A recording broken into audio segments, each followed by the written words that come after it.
And I went inside and my wife had literally just watched. She goes, "You look like you have autism." Like, because you're like, my eyes were darting reading, and I was like, "Oh my god, like I can't do this." So yeah. So hopefully, uh, it was only upwards from there. But yeah. Yeah. Anyways, man, Yeah. it's really nice to meet you. Likewise, yeah, I feel like we've been swimming in the same water for a while, and it's nice to finally, put a face to the name and the Substack. Yeah, absolutely. Yeah, I mean, you're. I think there's for me. I find writing on Substack or posting notes.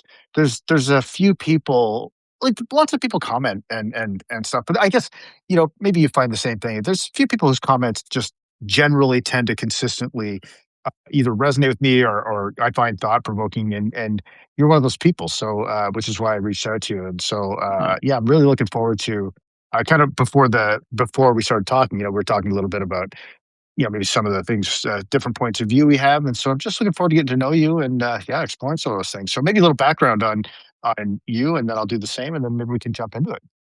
yeah, sounds good. Yeah, I feel that too. I noticed that despite the fact that, you're talking about the concerns around men from a what I would, articulate as maybe like a very, like, grief-driven, Mhm. perspective, I still find tons of carryover because, what feels like it's often missed in not necessarily facing like actual death is that there's grief to be felt in a lot of what we let go of in life, and I connect with the universality of that. Um, uh, when I learned only recently that you're a coach, I was like, of course he is.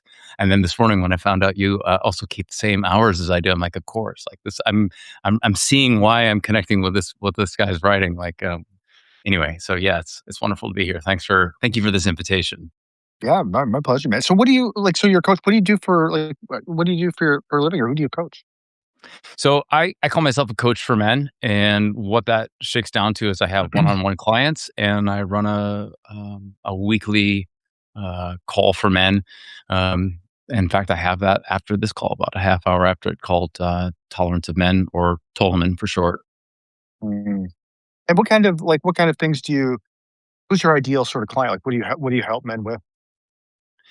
Yeah, this is great. In fact, I'm right now in the process of figuring out like who the hell is that? Like I'm shaking this up. It's been predominantly middle-aged men confronting something like a challenge in relationships, and most of the Mm. time that's relationships like romantic relationships, spouse or girlfriend, boyfriend. Um, but sometimes it's relationship with professional like partners or the other people in their lives. What I often find is, and this is a little tougher to advertise, is it's the relationship with what we think of as the self. I mean, it's a bit gross and off-putting when you put it that way, but when we get right down to it, a lot of it is about that. Amazing, man. So what led you here? I mean, I know you mentioned it sort of when we were talking before we were on camera about recovery. So, I mean, as open as you're willing to be, I'd love to hear about maybe some of your backstory. Yeah, I'm happy to be totally open. In fact, I just noticed that my mother has joined our live chat, and so this has Mom. actually been one of it's been one of the harder aspects of like putting myself out there, as I've gained some bravery around just copping to the dumb choices that I've made, and uh, maybe a better word is foolish choices that I've made. I'm just accepting that those are choices that I made, and I don't make them anymore. But definitely recovery is part of the mix. Around 2013, I told you before we started the live that my wife and I moved to Costa Rica in 2012, and I spent about the first 6 months of that, in fact, 7 months, just mostly drinking and doing drugs. Mm.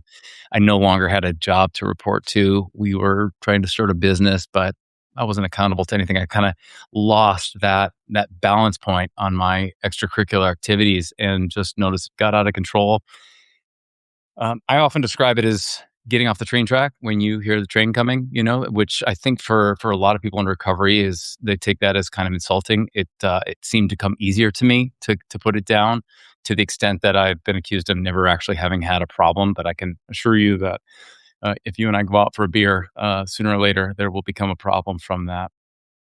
So that I think that was like the start of stopping just assuming what is what is. Mm. And, I started to meditate. I started to write. I found myself in marketing because I was writing. I found myself going on 10-day silent retreats because I was meditating.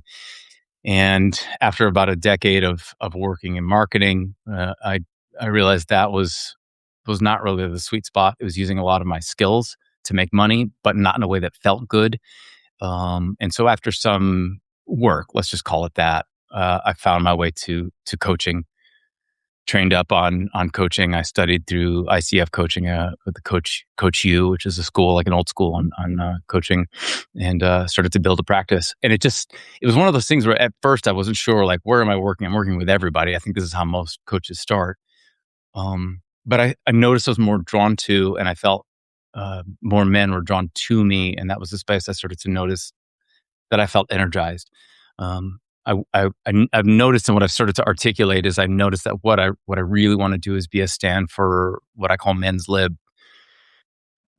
through this work, and I never would have imagined that that would be something that I would say or that I'd be here, Mm. but here we are. Well, so what do you mean by men's lib? I've never heard that term. Yeah, what it really is it's adapting from the women's lib movement. Mhm. It's saying women did a really cool thing and liberated themselves from their gender stereotypes, and men have been maybe trying to catch up on that in recent history with limited success. But I don't know what that looks like. I don't know what it means really to liberate man. I don't really know what we mean when we talk about masculinity, but I know that it's something far more varied than what we've traditionally thought of, and I'm open to just discovering what that is as I go. Mm. Yeah, man, there's so much there. It's interesting when you were talking about, like, when you were did you I don't know if you did you at that time, did you consider yourself an addict, or is that how you, like, kinda think of Yeah. yourself back then? It's Yeah, a good question. I don't say addict. I tend to say, Mm. that I had an abusive relationship with these chemicals, and I think this is just a technicality. When I stopped, I didn't have any like physical.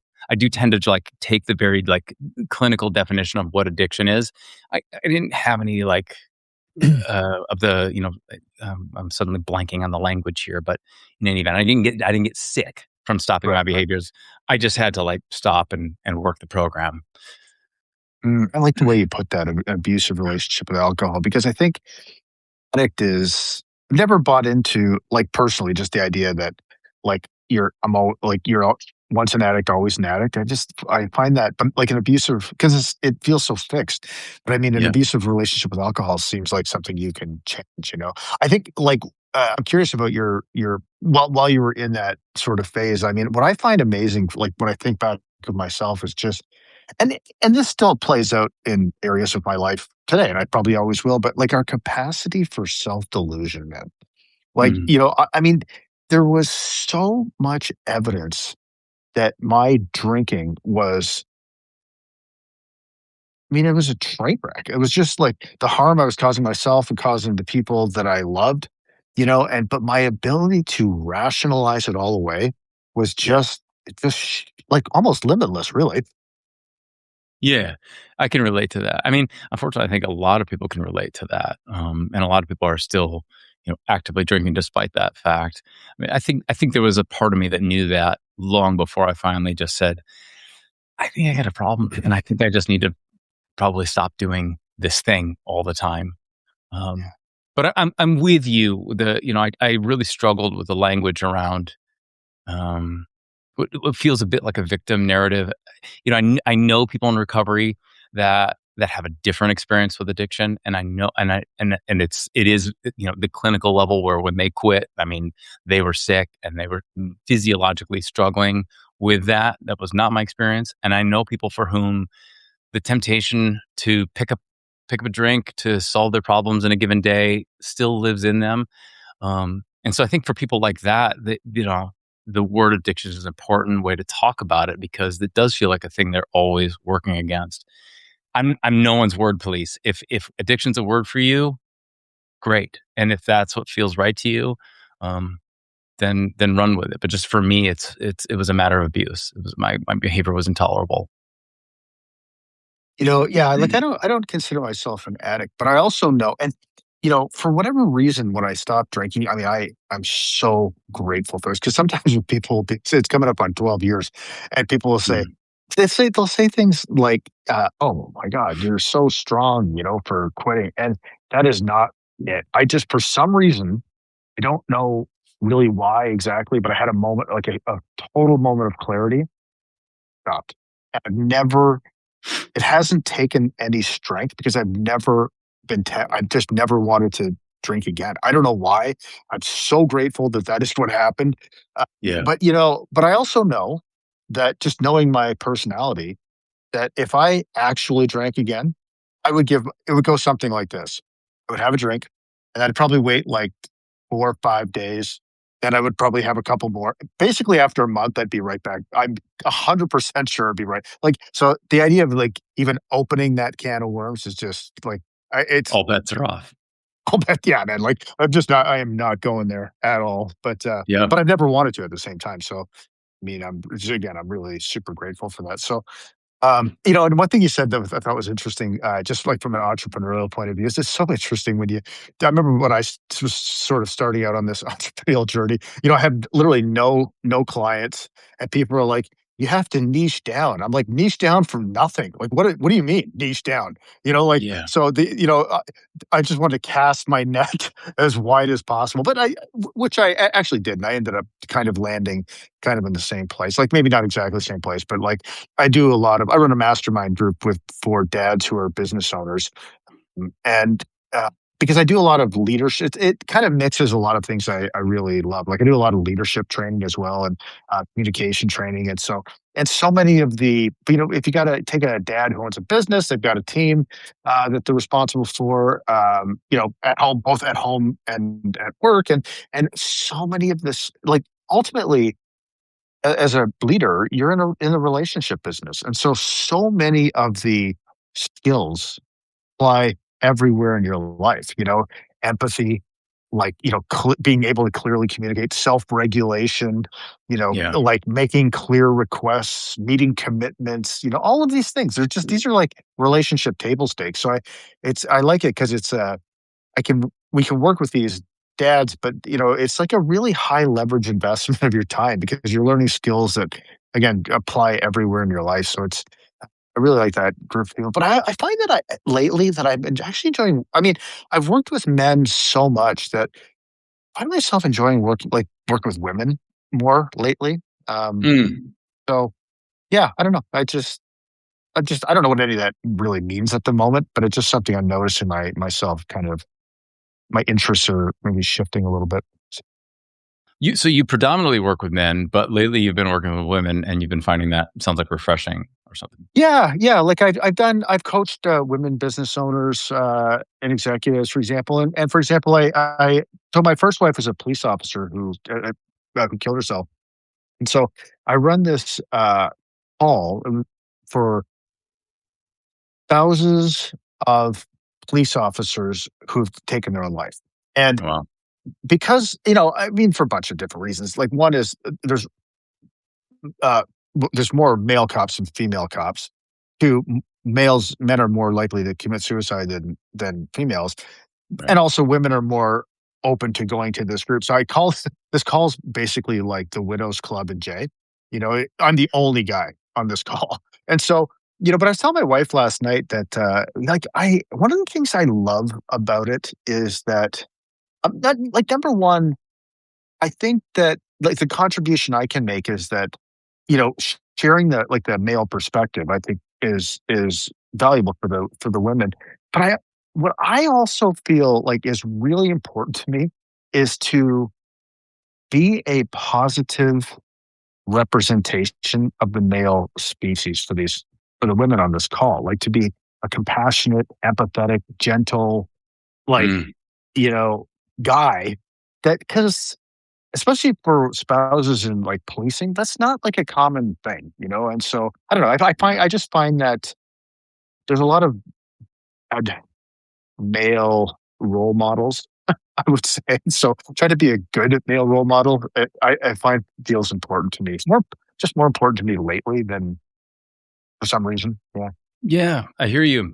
You talk about niching down, man. That Yeah, That right. sounds like wherever you might have floundered at one point, it certainly seems like you have found a very specific niche. What I Yeah, hear you saying is that when you're in that space, you find yourself almost acting as kind of a representative for men. yeah, yeah. Yeah. I think so, and yeah. Again, I just it feels. I mean, I've always. I mean, I'm a girl dad. I've always wanted to be that, but I mean, I don't know. Wait, It wait, just wait, wait, feels wait. like. You said I'm a girl dad? Yeah, yeah, that's right. Okay, so Right. I don't have children. Please, what does that mean? Dad of daughters. Okay, Yeah, gotcha. yeah, Okay, so yeah. you get your So nails painted from time to time is I think what I understand. I did. I mean, she's 21. They're Oh, 21 now, but yeah, I definitely did. I did definitely had a lot of painted toenails and horrible makeup jobs. That is for sure. But horrible. yeah, yeah, horrible, man. I Like, mean, what judge are you of a good makeup job at this point? Like, well, not a great one, but I think I look at some of the pictures. I'm like, no, that's just objectively horrible. Like, and I would do it all again in a heartbeat. So, good. like, I know some of the conversations we've had online. I find it so interesting just how, like, when I teach communication training, I just taught this yesterday. Like we communicate in, like with both like words, tone, and body language, right? And so, Mhm. and when you're writing, I mean, tone and body language is eliminated. Tone is mostly eliminated, and so it's amazing how easy it is to come across in a way in which you did not intend. But we've had some discussions like about kind of different ways of looking at things. So I don't know. I mean, I'm not even sure the question I'm asking, but like when you think about change, like healing, like what's the lens that you tend to look at that through? First of all, I'm noticing that I'm, like, wondering, did I come across with a tone that I should feel some regret about in any of our exchanges? No, I was talking about myself. Like, sometimes Okay, I try to be really, like, intentional about not coming across like that, but I know that yeah. in the not necessarily with you maybe, but I know I have come across like that. So it's just easier it's so much easier for that to happen, when you're only communicating via the written word. Yeah, agreed. And yeah, there's a lot of onus on how one articulates themselves, in a text exchange that always feels like it falls short of what you hope to do when you're trying to communicate a kind of tone. And so I resonate with that. The question you asked though was, how do I think about change? Did I articulate Yeah, that right? what's the lens that you like when you work with people that you tend to look at, healing, change, growth, like, the lens you look at that through? Yeah, that's a question I do not feel like I came in prepared to answer. So this is going to come out just from my heart. Um, what I'm also noticing is that it's touching on sort of the crossroads of where we found ourselves Mhm. having this very conversation today, right? Is this idea of like, what does it mean to change or what does change look like? And I think I'm going to think out loud here. It's circumstantially different. It depends on the ways in which we're thinking about change. Right. So, if the change that I want to make is I want to make a career change, then, unless there's a ton of skill carryover, I'm going to have to put some effort into upgrading my skill set and going out and learning whatever is required to onboard that career or to make myself a viable candidate for that career. And that's one way that I think about change. Um, but lately, I've started to think about change from a more of an inward perspective. What I have articulated as unfoldment or self unfoldment, as opposed to yeah. Sorry, I just lost my thought there. Self improvement was Mhm. the word I was looking for. And that is a bit more of a complicated way to think about change because it's less of a going out to find information or get something from the outside, and it's more a inward facing relationship with what's actually present here, what's available already here within this system that exists. Um, and that has become more interesting to me lately. I feel like I've spent most of my life thinking of change as, oh, I need to go out and learn how to meditate so that I can then therefore become a meditator. and get good at it. In fact, if I want to get really good at it, I need to go on a couple of 10-day silent retreats because that's the boot camp of meditation. And once I master meditation, then I'm going to finally feel the thing that I want to feel. And I can tell you right now that I don't regret the time that I spent in retreat, but I can't tell you that it's made some transformation that I don't feel like I'm about to hit the bodhisattva anytime soon. And so I guess it depends on what kind of change we're talking about making in a given person. Yeah, yeah, I mean, I was more thinking of, like, because I think what you just said is something I think that's and how I look at it too, in the sense that there's, and maybe the language is different, but I think of, there's there's, like, technical challenges that are technical, change, and then there's, like, adaptive, and so, like, so, for example, the one you the career thing, it's like, "Okay, well, I wanna change my career for some reason, or I wanna get a promotion." There's a set of skills that I need to go learn.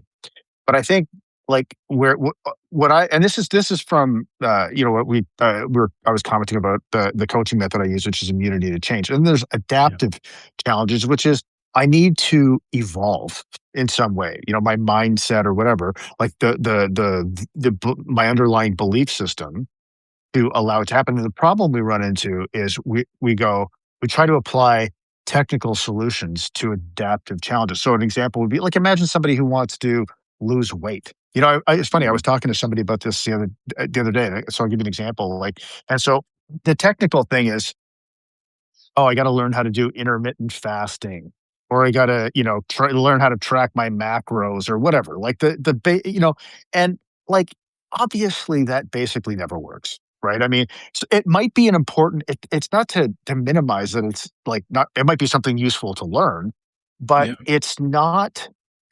It's not the what's actually making the change, or not solely what's making the change so hard. So I was talking to a woman earlier this week, and we didn't actually start talking about the whole weight loss thing. But her husband basically has suffered terrible trauma, has not healed from it, is basically hardly functioning at all, is not working, and she is basically carrying the family, and she's really struggling because he's not making any effort to heal himself, and this whole thing. So Mm. we got talking about weight loss. Just our conversation sort of meandered there, and what it ended up with, like, was that I her belief is that if her this underlying assumption is she's, like, already at the edge of her capacity, and if she spends time shopping for and preparing healthy food, it is going to take away from the very limited time she has to run her business, which is the only thing financially keeping the family afloat. And I'm like, Mm. man, like that underlying assumption may or may not be true, but she's operating as though it is true. So no wonder you are, like, tracking your macros. It's not going to overcome that assumption. That's a deep underlying belief that is driving the behavior that's, leading you to a place you don't want to be, basically. So yeah, Yeah. I guess that was a long-winded way of saying, like, maybe from a slightly different lens, but I totally get what you're saying. Yeah. So you're talking about what you're calling adaptive change, and in the case example, you're talking about the challenge was really just a matter of her belief system of what her role was in the family versus what she was trying to do, and there wasn't going to be time to make the changes she wanted to make to get the outcomes that she wanted because that would take from the what she was driving inside the family, that she was really, I mean, make her money production. What am I trying to say here? Yeah, yeah. Yeah, that's right. Yeah, so Breadwinner. it drives us. So her eating crappy food is not just, or unhealthy food, let's say, is not it's a self-protection mechanism to Yeah, prevent that fear from ever coming true, and so gotcha. yeah. And so how do you then address that? I mean, so you point to where the flawed thinking is, but then how do you move her through that to make change? Yeah, so what's really cool is, like, so when you underline, so it's basically, so the idea here is we have it's called immunity to change because we have this psychological immune system.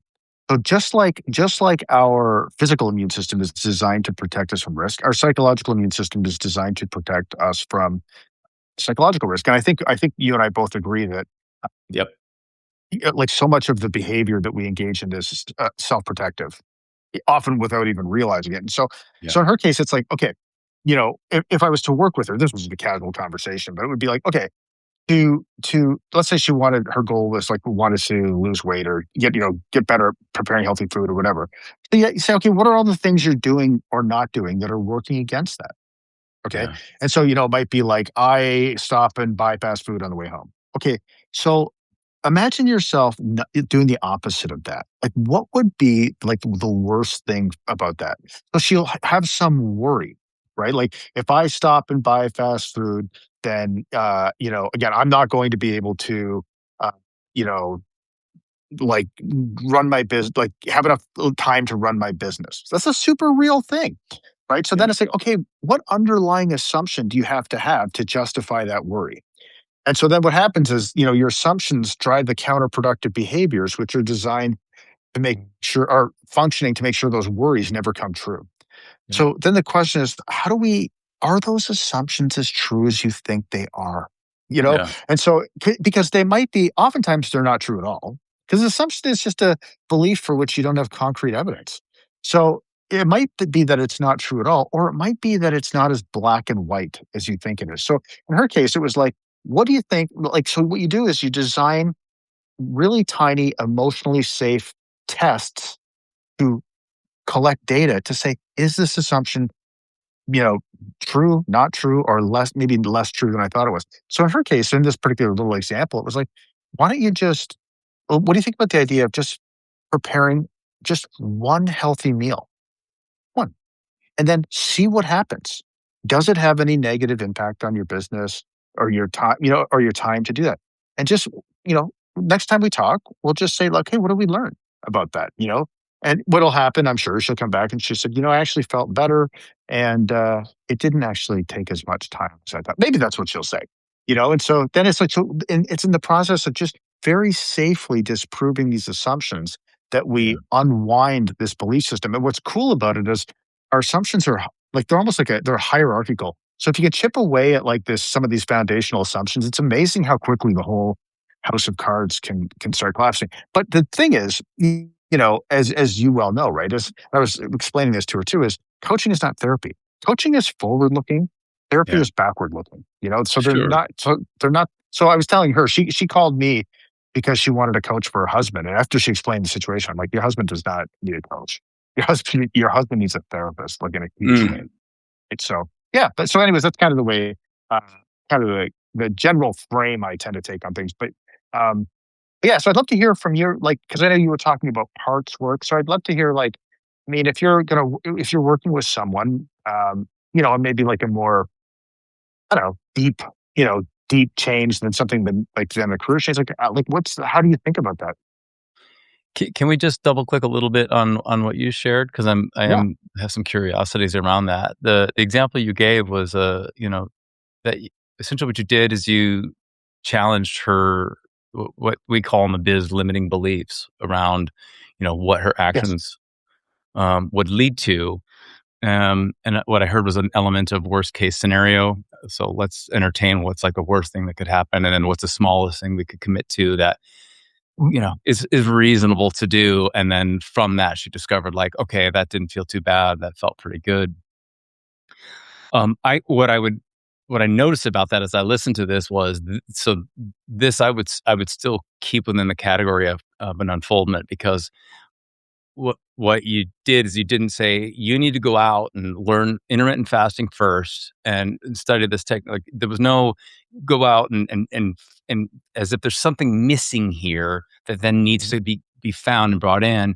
What you actually did was you tapped into her innate resourcefulness, what was actually already available through the just pressure testing what she believed to be true about her circumstances, and that tiny discovery, I'm assuming, led to something of an aha moment where she went, "Oh, okay, I now see where this can go."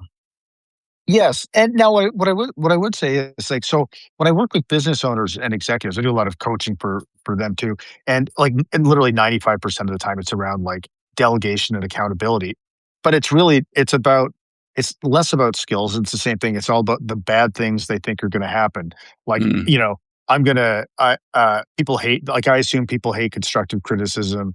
I assume that, I'll make a bad situation worse and cause good people to leave. You know, uh, p you know, People push back and I'll fold like a cheap suit.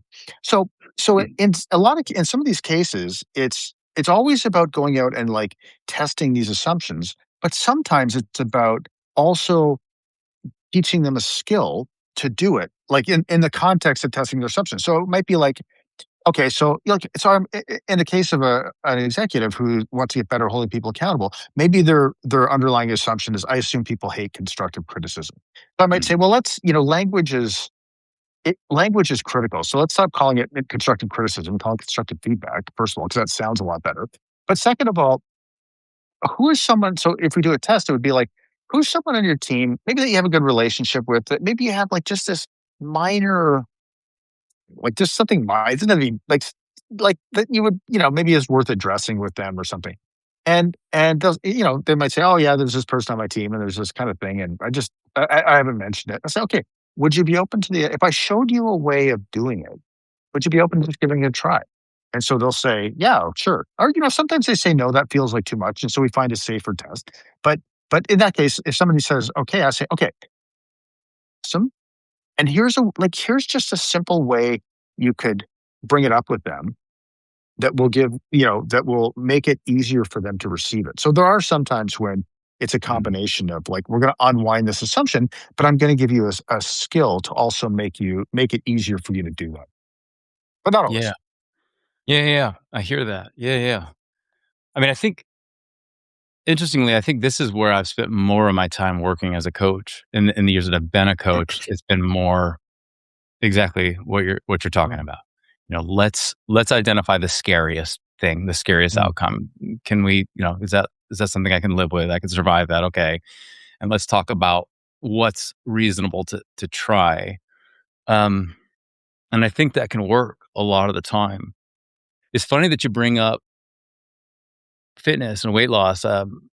Before I decided I need to hit the eject button on my life in the matrix, I worked in the fitness industry for 10 years. I started as a personal Mm. trainer, worked my way into management, ran fitness teams, and then eventually clubs. But my time as a trainer was instructive for a lot of that. And I keep a lot of that in my heart, especially as I come into coaching work.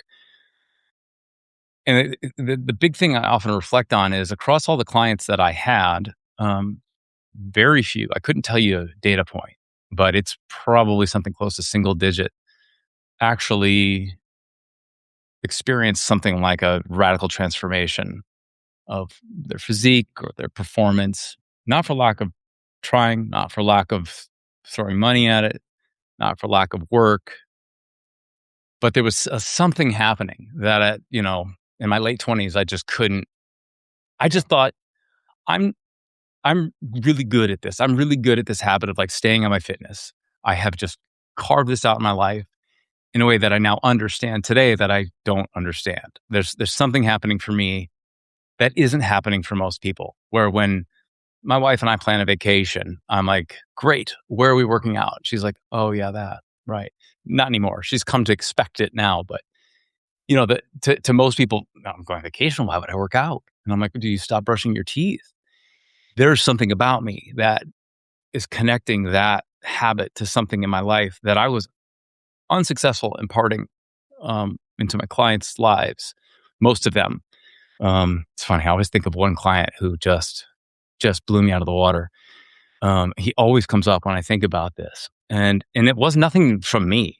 I mean, I taught him, proper movement technique and how to think about structuring his workouts, but everything that came out of him came from somewhere inside of him. Mm. As I've started to shift my coaching into the school that I'm going to now, which is the Alethea School, I start to think about these friction points in terms of not not transmuting like this is the skill or this is the technique or this is the tactic is the word I'm looking for. Like, go do this, do these. Very, very sensible, very logical. This is how you eat. This is how you organize your food. Like everything was just doable to me. And I think what often I was running into is people were saying, yeah, yeah, yeah, that's great. Yes, I'll do those things. And okay, and okay, we'll just do the smallest thing. And then still they would derail on the smallest effort. It might work for a short period of time and then it would derail. And what I'm starting to believe, the more I spend time with parts work, and I'm still new with it. This is still only a couple of years, which Mm. at my age, a couple of years doesn't feel like very much. But what I'm starting to understand is that all of these great plans work until a part of us that is protecting our system shows up and almost seemingly without us knowing it derails us from whatever it is that we're trying to do. I was just talking to a friend of mine who's also an Alethea student the other day about how I sometimes wish I could go back to my 27-year-old self and sit down with him and teach him some of the things I've learned and talk to him about like, look, it's really important what you do in the gym with these people. It's fine, and the time you spend working on their nutrition, fine, but you also need to be having conversations with them about the friction points that they're hitting and the choices that they're trying to make because there's something very real showing up for them in that moment that you're not seeing. All your great advice just sounds like shame when it's hitting their system. Just sounds like, here's another damn thing I can't do. And they're nodding their head as they're internally shaming themselves that they can't make themselves do that thing that I couldn't see at that age. What's Um, the hey, can I interject? What's the school of thought or school of Alethea? Like, how yeah, do you I've never heard of it. it's Wh ALE. Sorry, I gotta check my spelling here. Aletheia. So there are different spellings of Alethea, and I'm not going to try to articulate where that word comes from because I'm going to mess it up. But depending on how you come into the spelling, you might spell it without the e, the second e, but it's ALETH. Then there's another EIA.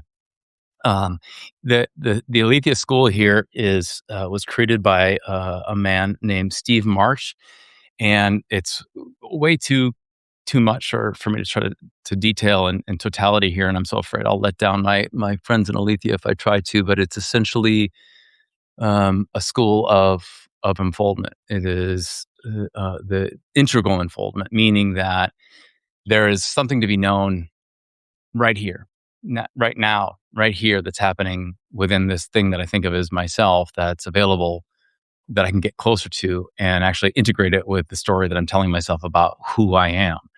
And we tend to start with parts. That is the what we call the first death, which is this is assuming that um I think it's important to kind of back up. So are you familiar with internal family systems? Yeah. The parts work borrows from internal family systems, which basically argues that we are not this mono mind we perceive ourselves to be. And most people get this. When I talk to people about, part of me wants to have Italian tonight. Part of me kind of just wants to have some Mexican food. We kind of have this intuition around. It seems like there are different parts of me that show up in different circumstances and have different thoughts about what to do. Part of me really wanted to punch him in the face. Part of me felt like being understanding. Right? We sort of notice this happening, and yet we assume that we're operating from a singular thing inside this skull. There's just this one self known as Damon. And what parts work does is it challenges that. Um, and it gets, it can get more complex from there. I mean, the simple breakdown is that I tend to think about parts in the school of we have protected parts and we have hurt parts. And what's happening essentially is our hurt parts remember pains that we felt at some point in our life, something that happened, and our protective parts are showing up to protect us from feeling those hurts because the belief of those protector parts is that we can't handle that. Our system can't handle the pain, can't revisit it. Um, there's more to the work than that. There are other depths, but just to kind of touch into like what I'm comfortable with articulating here and what might matter for our conversation, that's the gist of it. Cool, man. I think what you were talking about with this way of thinking is because it is. Well, let me reflect back to like sort of what's coming up for me, and because Yeah. I think I would love to hear your point of view about it. Because one of the things I've realized for myself is, like I think that the work that I do around community change is really powerful and great for a certain context, right? Like just like anything else. But what I've also like realized, like in my own healing from my wife and my daughter's death, especially from my daughter's death, is that I was doing talk therapy, and there's nothing against talk therapy at all, but I was doing Sure. talk therapy, and I just I don't know, I got to the point where I was like, "Hey, I hate this. I don't need to talk about this anymore." Like, fuck, I get it, man. Like, I mean, there's nothing else I feel like I really need to talk my way around or through. And so, Sure. but I also knew that I needed to continue healing. Like, I mean, I didn't think that was necessarily the way. So, serendipitously, I don't really believe in coincidences anymore, I guess. But, Yeah. I heard a podcast about somatic experiencing and, really just about, developing the capacity of what to be present with what's happening in the body. And I'll tell you, man, it has been so unbelievably life changing. And what I Yeah. think is amazing about it is that if you had asked me even a couple years ago, like, about I would hear people talk about, "Oh, being present with your body," and honestly, I thought it was horseshit, man. Yeah. Come on. Like, it's Yeah. with mindset your way through anything. Just, reframe it and move on. Yeah. And I Same. really yeah, like, I really bought into that, and it's funny because I got a buddy of mine, he's a former business partner, great guy, and he's like a US Olympic wrestler. So, like he was, 2014, 2015, this guy was like the number one wrestler in the world in his weight class. And I'm like Mm. having this conversation with him. So his mindset is like off the charts. And I'm trying to explain to him to know there's things. Try to imagine this, man. There's things you cannot mindset your way through. Like, try to like wrap your head around that. It's like I'm speaking like a different language, but I mean I can relate to it. So, but what I found is that like one of the things I'm really realizing as I do this work, I've been doing it for about a year and a half, is that how limiting living in our freaking heads is. And so, Yeah. when I heard you talking about, you know, the wisdom of like, or what's present right now, like what came up for me is that's what to me, like, that's one basically the kind of the idea of somatic experiencing therapy is that Yeah. you're just the amount of wisdom your body possesses is incredible if you can literally just learn to be present with it. And to your point that you said earlier, I just literally thought about this like maybe like a couple of months ago because I tried to meditate. It was the same thing. Get a subscription to the Calm app. It And then sucks. and then Meditation meditate. sucks. Yeah, right. And I'm like, why does anybody do this? Like, it's just so Yeah. stupid, you know? Where's my And then reward? yeah, that's right. And then I'm like, "Oh, wait," because doing somatic experiencing is so similar in a lot of ways. It's like, "Oh, wait a minute. No, it's just learning to be present with what's happening Yeah. without reacting to it." You know what I mean? Yeah. So maybe from a slightly different lens, but I just really buy into, like, what you're saying is there's so much wisdom available to us in, like, right here, right now. Yeah. If we could just learn to, if we learn the tools to or the presence or whatever to be to just be here with it. Yeah. I love that you mentioned somatics. This is one of our pathways into coming into contact with parts because the idea of parts is a bit spooky if you've not, if you, I mean, other than the sort of like part of me wants to have Italian kind of way, but when I Right. start talking about protective parts, some people feel a little what I feel sometimes even I too have a kind of you didn't articulate it this way, but as you were describing somatics, I thought yeah I have a strong allergy to woo, which is a strange thing to claim for a guy who is also content to sit for 10 days in silence and meditation, but one of the ways we come into contact with parts is through somatics. Sometimes it's a visual, sometimes people close their eyes. Like, it doesn't really matter. The way that I tend to view parts is they're model. They're model for something that's happening that I don't need to understand. People will make claims that they're actual people. Dick Schwartz of IFS fame will make that claim, and I'm like, really? I Mm. don't know. I'm not comfortable with that, but they certainly are at the very least an avatar for something that's happening for us that's real. And one of the strongest ways we can connect with those parts is through somatic work. So that's also part of the training as I'm gaining a competency around what it actually means to come into contact with just a feeling. And the nuance is fascinating, and it's wildly powerful as you start to understand somatics. It shifts from this like, what are we doing here to holy cow, I really felt something, and that feeling feels durable. Yeah, man. And like, for me, there are like the scariest thing that I have ever. had to do in my life is to go look at my daughter's body at the funeral. Like, Oh god. but the second scariest thing, and like, and I'm being dead serious here, is learning to drop out of my head Yeah. and be present with because even though this control all appears a total illusion, Yeah. like I felt like like the idea of letting it go was like shockingly terrifying, man. Like, Yeah. you know, just I had so much resistance to it because, you know, I guess at some level, almost subconsciously, like, you know, I'm thinking like, this is the only way I'm keeping a lid on this, man. And if Yeah. I let it go, I don't know what's gonna happen. Yeah. Something terrible is gonna happen. Of course, it Yeah. doesn't, but, like, man, it was and then I would be, sitting there going, "How can this be so scary?" Like, Yeah. I'm a grown ass man. How can this be so scary? But man, it was. Mm. It's not now at all, actually. Like, it can be mighty uncomfortable, like, if I'm like, the charge is really intense or something, but I don't find it scary anymore, but it was very scary. I think that's a you make a really great point of the experience of, what it's like specifically for men is that as we approach what feels like something scary, this what I would describe as a part comes online, usually a cluster of parts that are like Mm. whatever they do, they get tough, they get strong, they get indifferent. Um, but the system that we've developed over a long period of time shows up to protect us from that thing that feels scary. And I think most of us lack the capacity to trust that we can be with whatever that is. I mean, it sounds like you've learned how to be okay with, okay, what I would call bravery, right? There is no bravery without fear. I'm just going to like Mm. feel this thing that's coming and it probably won't kill me. But I don't know if that's necessarily true for a lot of men. I think for a lot of men, it does feel like if I let this scary thing, if I go view the body of my daughter, my whole system's going to break down in a way that'll feel something like death.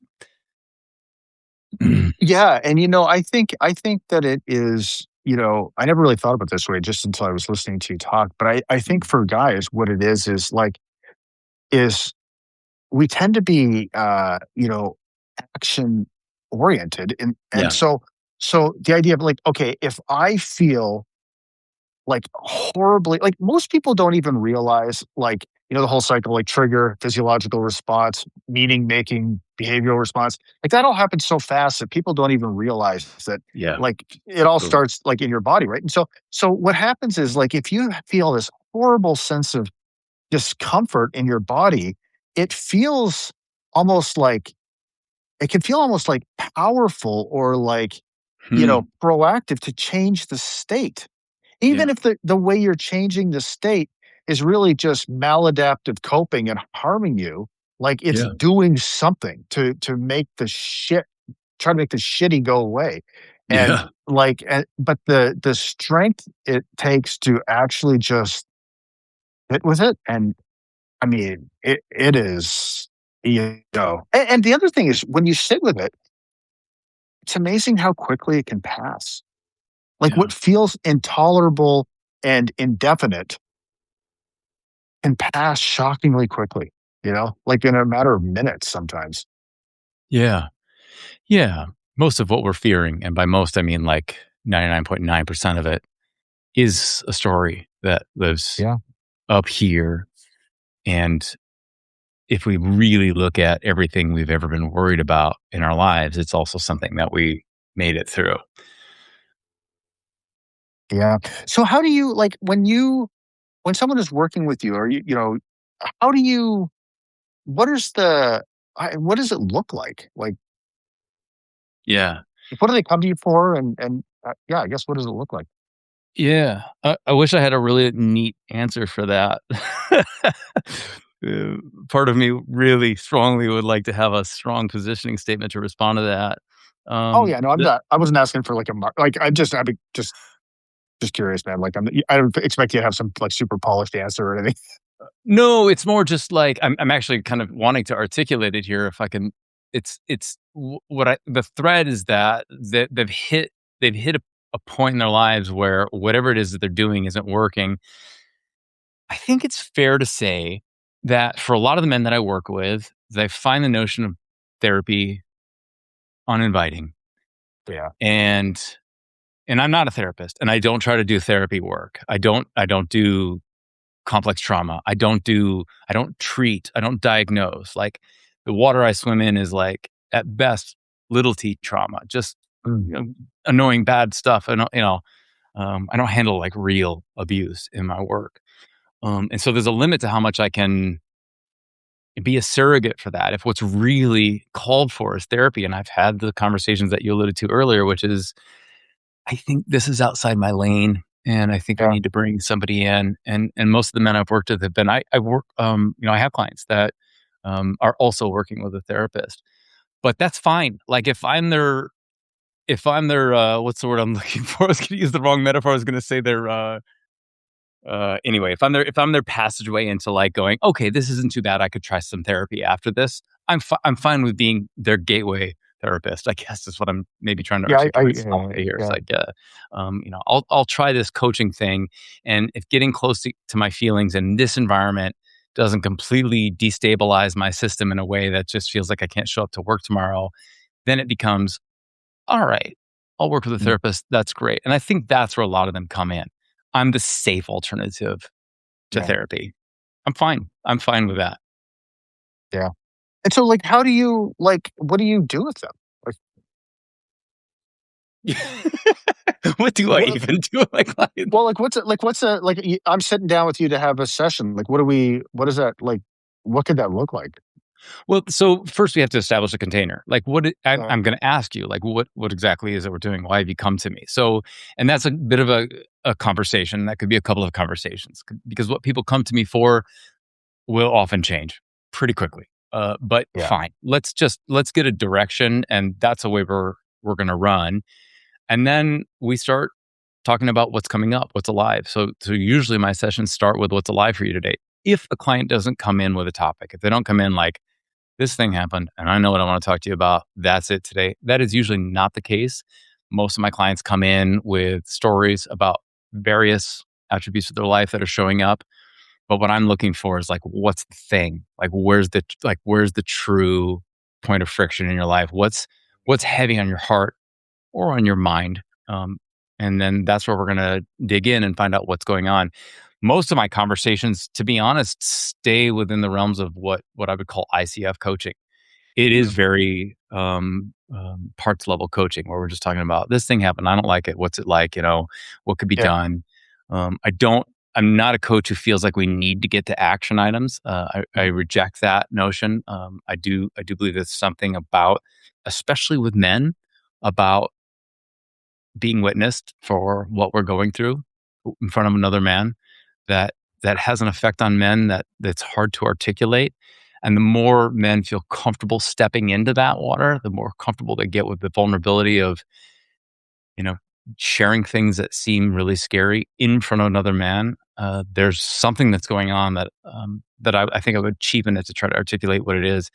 But I think that's probably where the work is the most powerful. So anyway, to summarize, it's hard to, like, give you a, this is always what Mm. we do, but certainly I need to know where we're trying to go with the conversation and the work ultimately, like, for the contract. Like, if you've contracted me for Yeah. 6 months, when we're done with 6 months, how are we going to define success? If we can't do that, and we haven't, kept checking in with, are we on track to that? Is that still the goal? Then at the end of 6 months, it's going to be like, what did we even do? What do we do? Yeah. I think you said something that really resonated with me because in the men's group I run, the mastermind program, again, it's for dads who are business owners, and like to me, the most meaningful moments are when a guy joins a group. They often have a lot of trepidation. They're like, Sure. What is it going to be like?" And they come in and they have this moment of realizing that this is a totally safe place. Whether that's seeing someone else like lean in or open up and the way that they're met by the other guys, or they do it like they do it themselves. And because a lot of guys have never had this anywhere in their life, man. Yeah. Don't even I guess don't even know they need it. I mean, you know, because I think that I had a did a podcast interview a little while ago with guy that wrote, Tom Golden, he wrote this book called How Men Heal. But what we were talking about was, there's actual like research, like recent research that says like, how testosterone influences men's behavior. And, one of the things it does is it first of all makes men more independent. Mm, It makes men more, it actually makes it more difficult for men to show emotion. And the third one is it makes men seek status, which is like one of the reasons that men tend to be more, like, I'm sure there's lots of reasons, but it's one of the reasons why men tend to do the crazy stuff to be like startup founders and like, or do the nutty things to become like the CEO of a company. Like that's you know, I'm sure there's arguments. I don't want to turn this into some kind of gender thing, but it's like, there's reasons men are more likely to want to do this stupid, crazy stuff to get there, and it's about status. Like, and so, like, and I think of that for me when my first wife was dealing with all her mental health issues before she died. I was falling apart, man. I was drinking my face off, trying to cope with it. yeah, But all I cared about is that people thought I had my shit together. yeah, So for me, it was like, "Oh, look how well you're handling this. yeah, Like, you're so strong. I hope my son, grows up to be just like you." It was a lie. You know what I mean? But like, I needed to maintain the status, and asking for help was the opposite of that, you know? yeah, And I think about it totally differently now in the sense of being open and vulnerable is actually what I mean, if you just want to look at it from the status lens, aside from all the other benefits, it's actually what gives you a tremendous amount of status because you're basically always surrounded by other people waiting for someone to go first. So if you could be the person who's just like, "Hey, man, this is me, mm, you know, I'm sucking at this. I need help with this right now." Like it raises your not that that's the reason you should do it, but it also has the benefit of like raising your status in the eyes of others. So yeah, mm, but anyways, the point is that I totally agree with you like about the just how important it is for men to have other men to be open and vulnerable. And that doesn't mean that like I have a friend of mine who's going through a really difficult time in his marriage, and he's super open and super vulnerable with me. And he also knows that if I think he's saying some stupid shit, I'm gonna tell him. you'll tell them. Because we all need that too, as I would hope he would do for me, Yeah, So yeah, it doesn't like there's I just think but it's almost like a prerequisite to being able to lift each other up is we have to be honest about, you know, what we could use help what we could use help with, I guess. So but anyways, I know we're getting close to the time. Man, this hour just flew by, man. it Jeez. did.